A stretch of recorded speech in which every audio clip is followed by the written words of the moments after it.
मैं आरएसएस को एक सामाजिक संगठन मानता हूं और ये मानता हूं कि ये देश प्रेम की भावना के लिए काम करता है और इस तरह का काम करना, सामाजिक काम करना या देश हित में काम करना, ये हर हिंदुस्तानी की जिम्मेदारी बनती है। भारत में जितने भी मजहबी त्यौहार होते हैं वो त्यौहार एक तहज़ीब पेश करते हैं, अपने धर्म की, अपने इलाके का कल्चर पेश करते हैं।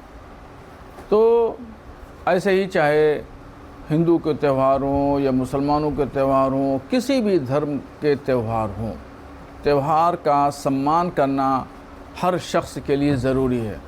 हर तबके के लोगों को चाहिए कि एक दूसरे के त्यौहारों का सम्मान करें। और भारत में बहुत सारे ऐसे त्यौहार हैं जिनको हुकूमत सपोर्ट करती है और आर्थिक मदद भी देती है, मगर मुसलमानों का कोई त्यौहार ऐसा नहीं है जिसमें हुकूमत कोई आर्थिक मदद दे। तो ये भेदभाव नहीं होना चाहिए।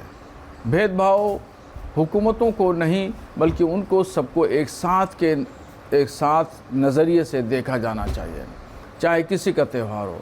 मजहबी त्योहारों में भी वैसे किसी एतबार से आर्थिक मदद देना ये ठीक नहीं है, और अगर आर्थिक मदद देना है चाहे वो जिस नाम से हो, कोई पर्यटन के नाम से आर्थिक मदद ले रहा है, कोई क्या नाम मेहमान खाने के नाम से आर्थिक मदद ले रहा है, तो ये तमाम चीज़ें जो हैं किसी भी नाम से हों, इसमें दिया जाए तो सबको बराबर दिया जाए। और किसी को दिया जाता है, किसी को नहीं दिया जाता है, इससे जो है वो भेदभाव बढ़ता है। तो हुकूमतों को चाहिए कि इस भेदभाव की रीति को ख़त्म करें। आरएसएस को कायम हुए 100 साल का एक अरसा गुज़र गया, एक सदी गुज़र गई, और हमारे भारत में जगह जगह 100 साल की तकरीबात मनाई जा रही हैं। अभी ख़ुद एक प्रोग्राम में प्रधानमंत्री नरेंद्र मोदी जी ने शिरकत की और उन्होंने आरएसएस की खूब तारीफ़ की। बहरहाल मैं आरएसएस को एक सामाजिक संगठन मानता हूँ और ये मानता हूँ कि ये देश प्रेम की भावना के लिए काम करता है और इस तरह का काम करना, सामाजिक काम करना या देश हित में काम करना, ये हर हिंदुस्तानी की ज़िम्मेदारी बनती है। हर भारतीय शख्स समाज सेवा करे, यानी खिदमत खल्क़ करे, और जिस मुल्क में रहता है उसकी सरज़मीन से मोहब्बत करे।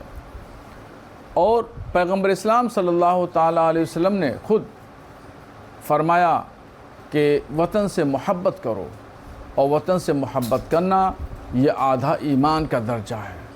तो ऐसे ही मुसलमान भी अपनी भारत की सरज़मीन से मोहब्बत करता है, प्यार करता है, और किसी से हम दुश्मनी का मुज़ाहरा नहीं करते, और आरएसएस को भी हम अपना दुश्मन नहीं मानते हैं। आरएसएस को भी चाहिए कि वो मुसलमानों को दुश्मन ना माने, बल्कि मुसलमानों के साथ मिलजुल कर काम करने की कोशिश करें, तो उससे भी एक सद्भावना को बढ़ावा मिलेगा, भाईचारे को बढ़ावा मिलेगा।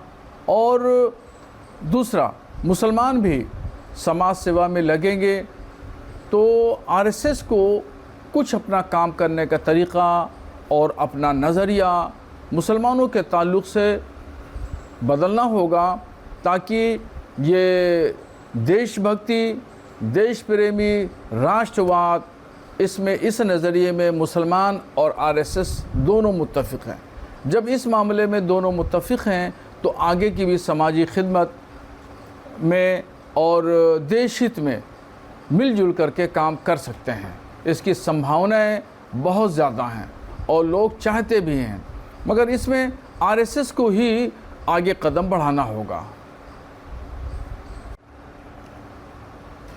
दवा कंपनियां बच्चों की सेहत से जिस तरह खिलवाड़ कर रही हैं, इस पर भारत सरकार को चाहिए कि ज़रूरी कदम उठाएं और नई नस्ल के ख़िलाफ़ और बिलखुसूस जो गरीब तबका है उसके ताल्लुक़ से जो कंपनियों ने मुहिम चला रखी है, इसको नाकाम करना, इस पर लगाम लगाना हुकूमत का ज़रूरी फ़ैसला बन जाता है। और ये काफ़ी दिनों से इस तरह के मामला चल रहे हैं कि बच्चों की सेहत के ताल्लुक़ से नज़रअंदाज किया जा रहा है और उनकी तालीम व तरबियत है और उनकी सेहत है, इन तमाम चीज़ों पर ध्यान गवर्नमेंट नहीं दे रही है, जबकि ये हर बच्चे का हक़ बनता है और ये ज़िम्मेदारी बनती है केंद्र सरकार की और राज्य सरकार की कि उस सेहत के लिए हर चीज़ और तमाम पैमानों का वो जायज़ा लेती रहे वक्तन फ़ौक्तन। अब धड़ल्ले से मार्केट में ऐसी दवाएं, ऐसे सिरप चल रहे हैं जो सेहत के लिए बहुत ज़्यादा मुज़िर और नुकसानदेह हैं और गवर्नमेंट का जो महकमा सेहत है वो कान में रुई लगाए बिल्कुल खामोश तमाशाई बना हुआ है। इस पर एक्शन लेना गवर्नमेंट का बहुत ज़्यादा ज़रूरी है।